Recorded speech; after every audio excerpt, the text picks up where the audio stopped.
So this is just a quick video on a couple of methods for attaching a motorbike alternator onto a bicycle wheel hub. Motorbike alternators are reasonably good for use with wind and water turbines. They'll do reasonable amount of power, reasonably good voltage per RPM. The very good thing about them is that they're very available in a lot of parts of the world, so pretty much anywhere you can get one of these. The main drawback is that they don't come with bearings, like when you take them off the bike or the scooter or the tuk-tuk or whatever. They're basically going to be like a rotor and a stator separate, so you'll need to mount them to each other in some way that they can spin easily and happily, and the best way I found for that is just using a bicycle wheel hub. These will do, about 200-400 watts maximum output, and about 15 volts AC per 1000 RPM, which is okay. It's better than most options. I can't think of a better option, or even really a second option, in places where you're not going to find mass-produced like consumer grade items. You will need to gear them up for vertical axis wind turbines by a factor of about 10. For horizontal axis, 2 or 3. For hydro turbines though, they should be able to direct drive. They should be able to do 12 volt battery charge voltage coupled onto a Pelton wheel. I'm going to be putting one on my siphon turbine design. So as it is, when you take this off a motorbike, you'll have the stator with the coils, and you'll have the rotor with the magnets, and they're not mounted on each other. So they'll need to be put on a bearing in order to, for obvious reasons. So it's just a matter of chucking the stator onto the front of the hub, and then chucking the rotor onto the axle, and then that will then spin freely. So you'll want a wheel which is not a quick release. You'll want a solid axle, about 10 millimeters, that's standard. So the first thing you'll want to do is just cut your bike wheel hub out of the wheel. You can use tin snips, you can use side cutters, an angle grinder, bolt cutters, basically anything which will just go through these spokes. Doesn't take much. You want to cut them fairly close down towards the base. It just makes it easier to get the little bits out afterwards. You end up with that, and then just take all of these little guys out of there. So then you're going to want to open this up, give it a bit of a clean and a grease if it needs it, and also, most importantly, wind this axle on one side out, basically as far as it'll go, because that'll give you your room to attach this guy on here. So for that, you will want to have a bike cone spanner. That's to fit into the little cone nuts that are here. Any sort of like 15 or 13 millimeter spanner, which is really thin. It'll need to be like super thin down there. Will go on there, but nothing else will. So you will need like that. That's just a matter of chucking spanner onto cone nut, and spanner onto lock nut, and levering that off. Be careful when you open this up, because if the bearings are not encapsulated, if they're just sort of in there and they don't have like a housing around them, then they can fall out, and you do not want to hear the sound of a dozen little ball bearings falling to the ground and never being found again. This wheel is fairly clean and well greased, so if this was full of gunk, you'd want to take everything apart, put it out safely, and then just go around with some toilet paper, wipe down the surfaces, reapply some grease. Now get it so it's a little bit loose, a little bit wobbly, and then just tighten these outer nuts together until it's sort of nice, runs smooth, doesn't wobble. But so then you've got that bike wheel hub with all the thread on one side. You'll then want to mount your stator, this guy, on to here. Each stator is different. They'll have like different holes available, different like number of poles and stuff. This one has 2 opposing holes. So basically it's going to drill out 2 opposite side holes that the spokes were in and putting in these M5 bolts. I'm using socket head bolts because the heads fits a bit easier on here, and it's also just what I had available, but pretty much anything there will work. They can also be M3, M4 bolts. You might, as in this case, want to cut out a bit just where it's hitting on this, on the earth tag there.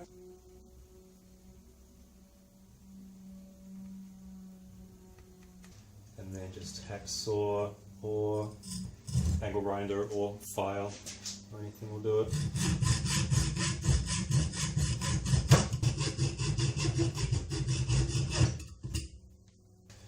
And then because this is just an aluminium hub, let's just snap these bits off, basically.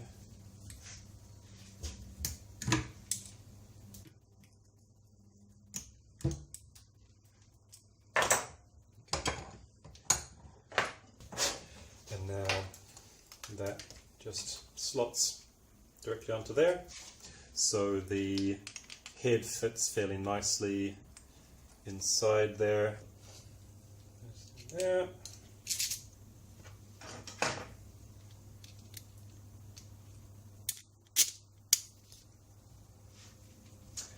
Using Nylox lock nuts. So the stator needs to be very nicely centered on the hub, but that's fairly easy to do because if your bolts are symmetrical, then you kind of, it should just pull it to center, essentially. If the holes here are not quite so nicely symmetrical, then you might need to like adjust the amount of like pull that you put on your bolts. Again, this is kind of easy to get right and hard to get wrong, but you do want this nice and good, because the tolerances in here are like fairly tight. Once this is spinning, you really obviously don't want it rubbing anywhere. So just take a second to get things nice and centered. But so that there now is the stator mounted on the bike wheel. So I like to use one of these kinds of nuts. So like the lock nut that was on it was that fairly typical kind of lock nut you can sort of see on the same on the other side there. But on the outside of the forks on the bike, they usually lock it off with one of these guys. I like to put that on that side there because the inside sort of like hub of the rotor is slightly conical and usually is a good size that it nicely fits onto that nut there and basically centers itself. So as you like wind that on there, it'll naturally find its way to center.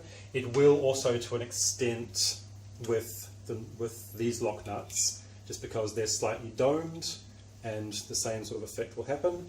But I mean, your wheel is almost certainly going to have one of or two of these on it anyway. I find it sort of fits a bit nicer and just sort of sits a bit nicer. So now when we place the rotor onto here, it'll sit nicely onto that nut, and all the clearances around here should be good if this is centered, and it should work out that the up down of this should work out as well. If not, if this is sitting too high or too low and your coils aren't quite in the middle there, you can pack out that with washers, or use a thinner nut if it's too far out already. But it should basically just sort of sit there nicely, and then it's just a matter of chucking some washers onto the back here.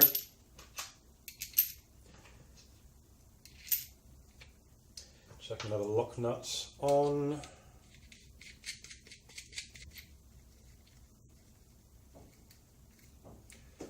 But you want to get that nut on, like, basically as tight as you can get it, because otherwise that might slip. You can maybe like try keying this, but if you get it like good and tight, it shouldn't slip.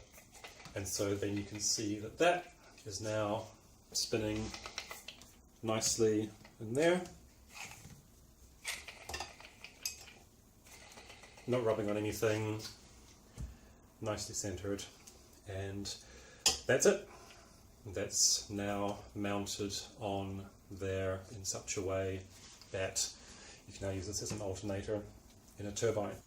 So then the obvious question is, how do you then spin your rotor? How do you attach this to like your wind turbine or your water turbine or whatever you're plugging it into? Probably the best way, depending on your setup, is just to attach a automotive pulley to it. So this is just off the alternator of a car, which I've also got a 2.5 meter loop, longitudinally grooved belt. So the belt will attach around the turbine and then attach to the pulley here, and then as that turns, it turns the rotor. So you'll want to mount your rotor with quite a bit of thread off the other side where you're going to be attaching the pulley. Luckily, I'm not sure if this is standard, but with mine, one of these standard 10mm bike nuts, which fit a 15mm spanner, happen to nest pretty much perfectly in there, in that the bottom hole, which means that that'll center that really nicely. So it's just a matter of winding that nut onto the back end of your thread. So here I've obviously taken the sprocket set off this wheel, so just get in the way otherwise. Getting that pretty good and tight.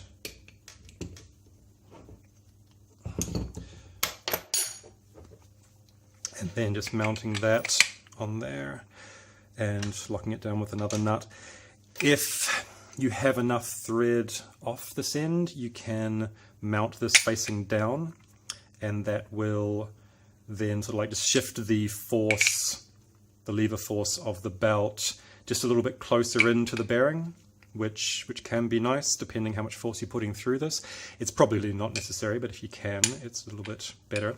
You can also have the thread coming out on this side and attach this guy here using exactly the same method, which again is not quite so ideal, I think, because again it's moving the force out away quite a bit, so you're going to get like more of a lever force on your bearings. So having it on this side just means that your force is then balanced a bit more across the whole thing. So just lock that down.